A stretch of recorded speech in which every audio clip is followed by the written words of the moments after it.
সাহসী, মেধাবী প্রতিদিন জন্মায় না। ওসমান হাদিরা প্রতিদিন জন্মগ্রহণ করে না,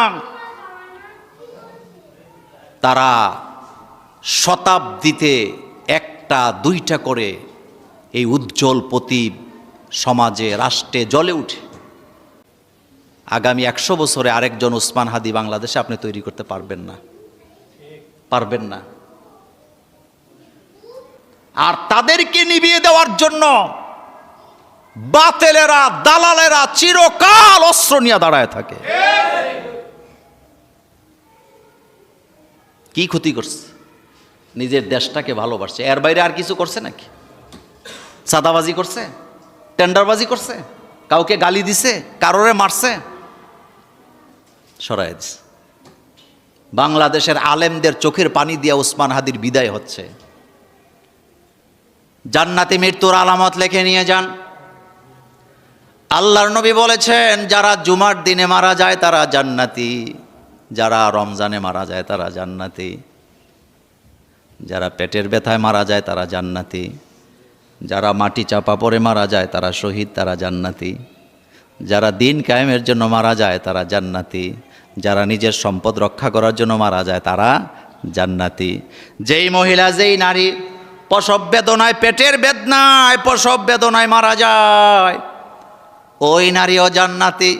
ওসমান হাদির মৃত্যুর দিকে তাকায় দেখেন, গুলিটা করছে জুমার দিনে, আল্লাহ বাঁচায় রাখছে টানা 7 দিন। কয়দিন? ইচ্ছা করলে তো আল্লাহ বাকি যে কোনো দিনই নিয়ে যেতে পারতেন, কিন্তু আল্লাহ এমনভাবে বাঁচায় রাখছে, আল্লাহ বাঁচায় রাখা জনগণকে দেখায় দিছে, আমি আমার প্রিয় হাদিকে জুমার দিনে নিয়ে গেলাম। আপনার আমার এরম মৃত্যু হবে না। আমি মোল্লা নাজিম মারা গেলে হয়তো জুমুরে একটা জানাজা হবে, আমার গ্রামের বাড়িতে একটা জানাজা হবে, যদি হয় আর কি। কথা কি ঠিক? কিন্তু সারা দুনিয়া লারা পড়বে নাকি? ফেসবুকে আসবে, দেখবেন, লিখবে মোল্লা নাজিম মারা গেছে, ইন্না লিল্লাহ। কিন্তু যেই জাগ্রত চেতনা, সে তার নিজের বক্তৃতায় বলে গেছে, আমি না হয় 50 বছর বাঁচলাম, কিন্তু উম্মার জন্য কোনো কাজ করে যেতে পারলাম না, এই বাঁচার আমার দরকার নাই। আমি তো এমন মৃত্যু চাই, এমনভাবে দুনিয়া থেকে যেতে চাই, যেই মৃত্যু সারা দুনিয়াকে কাঁপিয়ে দিতে পারে। কাঁপাইছে নি? বাংলাদেশে গত এই 1 মাস 2টা ব্যক্তির জন্য যেই পরিমাণ দোয়া হয়েছে, আমি দেখি নাই কারোর জন্য এত দোয়া হইতে। একটা হলো বেগম খালেদা জিয়া, আর একটা হলো শরীফ ওসমান হাদি। কলিজা দিয়ে মানুষের দোয়া করছে, মসজিদে মসজিদে দোয়া করছে, কই কেউ তো বাধাও দিল না। কেন দেয় না? কারণ এটা তারা প্রাপ্য, এটা তারা কি প্রাপ্য, তাদের চরিত্রের কারণে, আচরণের কারণে তারা এই দোয়া পাইছে।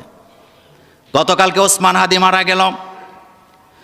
বাংলাদেশে আলেমদের মধ্যে মত পার্থক্য আছে, দল আছে আলাদা আলাদা, কিন্তু আপনি পত্রিকা পড়ে দেখেন, আপনি খুঁজে দেখেন, আমার কলিজার ভাইয়েরা, ওসমান হাদির ব্যাপারে আলেমরা সবাই কয় দল?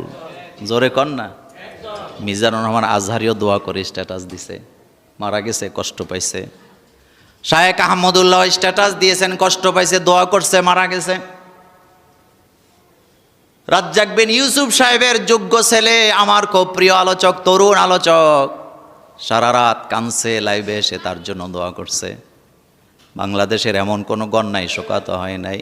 গতকালকে আমাকে একজন মেসেজ দিয়ে বলতেছে, আল্লাহর কসম করে বলে আমার কাছে মনে হয় যেন আমি নিজে যদি মরে যেতাম, ও যদি বেঁচে থাকতো, আমি বেশি শান্তি পাইতাম।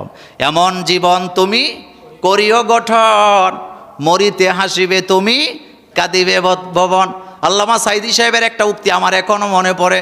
তিনি কি চমৎকার করে বলেছিলেন, শিয়ালের মতো 100 বছর বাঁচতে চাই না, কিন্তু সিংহের মতো 1 ঘন্টা বাঁচতে চাই।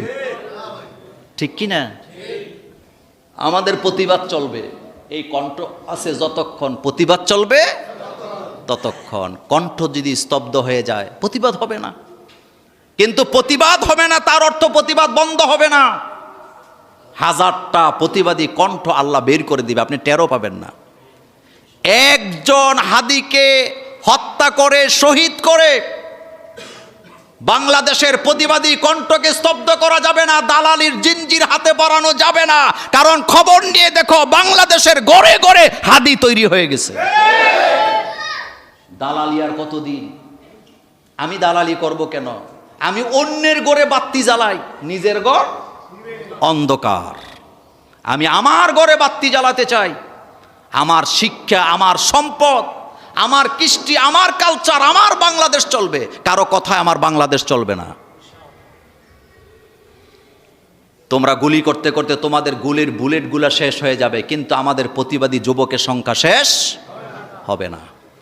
তোমরা আমাদেরকে মারতে মারতে তোমাদের অস্ত্রগুলা ক্ষয় হয়ে যাবে, প্রতিবাদী কণ্ঠরা শেষ হবে না।